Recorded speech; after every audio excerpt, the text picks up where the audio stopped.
Ready? Now? Soon. Do the scientists really know?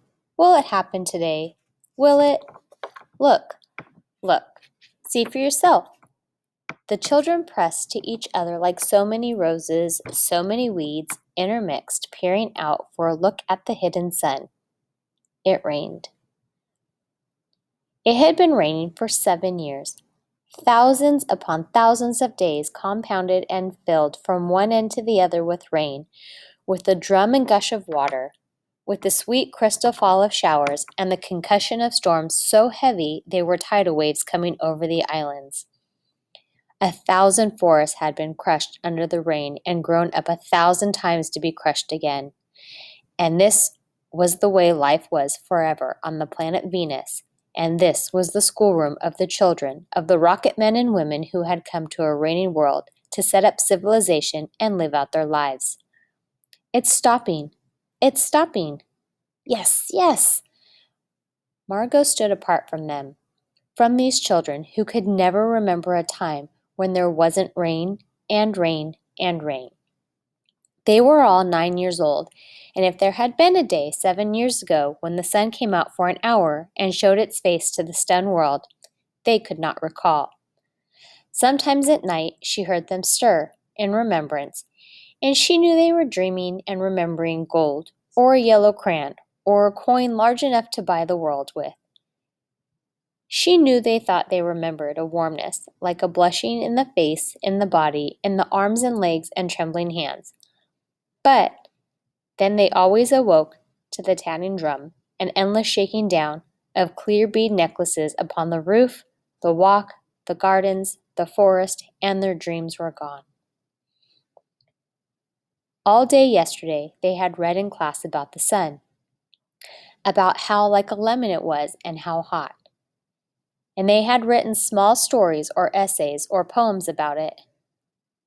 I think the sun is a flower that blooms for just 1 hour.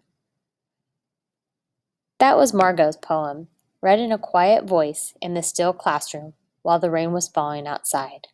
"Ah, you didn't write that," protested one of the boys. "I did," said Margot. "I did." "William," said the teacher. But that was yesterday. Now the rain was slackening and the children were crushed in the great thick windows. "Where's teacher?" "She'll be back." "She better hurry, we'll miss it." They turned on themselves like a feverish wheel, all tumbling spokes. Margot stood alone. She was a very frail girl who looked as if she had been lost in the rain for years, and the rain had washed out the blue from her eyes, and the red from her mouth, and the yellow from her hair. She was an old photograph dusted from an album, whitened away, and if she spoke at all, her voice would be a ghost. Now she stood separate, staring at the rain and the loud, wet world beyond the huge glass. "What are you looking at?" said William. Margot said nothing. "Speak when you're spoken to." He gave her a shove. But she did not move. Rather, she let herself be moved only by him and nothing else. They edged away from her. They would not look at her. She felt them go away. And this was because she would play no games with them in the echoing tunnels of the underground city. If they tagged her and ran, she stood blinking after them and did not follow. When the class sang songs about happiness and life and games, her lips barely moved. Only when they sang about the sun and the summer did her lips move as she watched the drenched windows. And then, of course, the biggest crime of all was that she had come here only 5 years ago from Earth, and she remembered the sun, and the way the sun was, and the sky was when she was 4 in Ohio. And they had been on Venus all their lives, and they had been only 2 years old when last the sun came out, and had long since forgotten the color and heat of it and the way it really was. But Margot remembered. "It's like a penny," she said once, eyes closed. "No, it's not," the children cried. "It's like a fire," she said, "in the stove." "You're lying. You don't remember," cried the children. But she remembered. and stood quietly apart from all of them and watched the pattering windows. And once, a month ago, she had refused to shower in the school shower rooms, had clutched her hands to her ears and over her head, screaming the water mustn't touch her head. So after that, dimly she sensed it. She was different, and they knew her difference and kept away. There was talk that her father and mother were taking her back to Earth next year. It seemed vital to her that they do so, though it would mean the loss of thousands of dollars to her family. And so, the children hated her for all these reasons of big and little consequence. They hated her pale snow face, her waiting silence, her thinness, and her possible future. Get away! The boy gave her another push. What are you waiting for? Then, for the first time, she turned and looked at him. And what she was waiting for was in her eyes. Well, don't wait around here, cried the boy savagely. You won't see nothing. Her lips moved. Nothing. It was all a joke, wasn't it? He turned to the other children. Nothing's happening today, is it?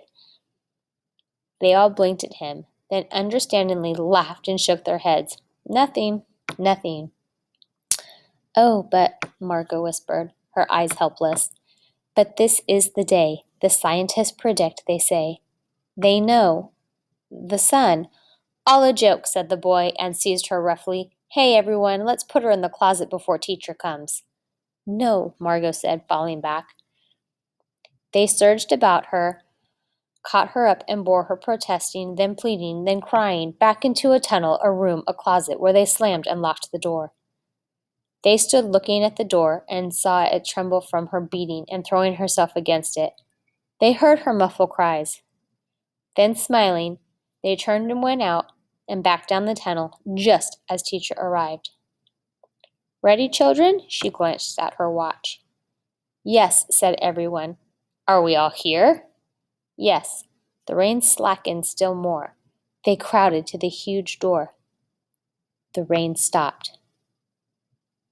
It was as if in the midst of a film concerning an avalanche, a tornado, a hurricane, a volcanic eruption, something had first gone wrong with the sound apparatus, thus muffling and finally cutting off all the noise, all of the blasts and repercussions and thunders, and then, second, ripped from the film from the projector and inserted in its place in a peaceful tropical slide, which did not move or tremor. The world ground to a standstill. The silence was so immense and unbelievable that you felt your ears had been stuffed or you had lost your hearing altogether. The children put their hands to their ears. They stood apart. The door slid back, and the smell of the silent, waiting world came into them. The sun came out. It was the color of flaming bronze, and it was very large, and the sky around it was a blazing blue tile color. And the jungle burned with sunlight as the children, released from their spell, rushing out, yelling into the springtime. Now don't go too far, called the teacher after them. You've only got 2 hours, you know. You wouldn't want to get caught out. But they were running and turning their faces up to the sky and feeling the sun on their cheeks like a warm iron. They were taking off their jackets and letting the sun burn their arms. Oh, it's much better than the sun lamps, isn't it? Much better. They stopped running and stood in the great jungle that covered Venus, that grew and never stopped growing, tumultuously, even as you watched it. It was a nest of octopi, clustering up great arms of flesh-like weed, wavering, flowering this brief spring. It was the color of rubbish and ash, this jungle, from the many years without sun. It was the color of stones and white cheeses and ink, and it was the color of the moon. The children lay out laughing on the jungle mattress and heard it sigh and squeak under them, resilient and alive. They ran among the trees. They slipped and fell. They pushed each other. They played hide and seek and tag, but most of all they squinted at the sun until the tears ran down their faces. They put their hands up to that yellowness and that amazing blueness, and they breathed the fresh air and listened to the silence, which suspended them in a blessed sea of no sound and no motion. They looked at everything and savored everything. Then wildly, like animals escaped from their caves, they ran and ran in shouting circles. They ran for an hour and did not stop running, and then, in the midst of their running, one of the girls wailed. Everyone stopped. The girl standing in the open held out her hand. "Oh, look, look," she said, trembling. They came slowly to look at her open palm. In the center of it, cupped and huge, was a single raindrop. She began to cry, looking at it. They glanced quietly at the sky. Oh, oh. A few cold drops fell on their noses, and their cheeks and their mouths. The sun faded behind a stir of mist. A wind blew cool around them. They turned and started to walk back towards the underground house, their hands at their sides, their smiles vanishing away. A boom of thunder startled them, and like leaves before a new hurricane, they tumbled upon each other and ran. Lightning struck 10 miles away, 5 miles away, a mile, a half mile. The sky darkened into midnight in a flash. They stood in the doorway of the underground for a moment until it was raining hard. Then they closed the door and heard the gigantic sound of rain falling in tons and avalanches everywhere and forever. Will it be 7 more years? Yes, 7. Then one of them gave a little cry. "Margot!" "What?" "She's still in the closet where we locked her. Margot!" They stood as if someone had driven them like so many stakes into the floor. They looked at each other and then looked away. They glanced out at the world that was raining now, and raining steadily. They could not meet each other's glances. Their faces were solemn and pale. They looked at their hands and feet, their faces down. "Margot." One of the girls said, "Well?" No one moved. "Go on," whispered the girl. They walked slowly down the hall in the sound of cold rain. They turned through the doorway to the room in the sound of the storm and thunder, lightning on their faces, blue and terrible. They walked over to the closet door, slowly, and stood by it. Behind the closet door was only silence. They unlocked the door, even more slowly, and let Margot out.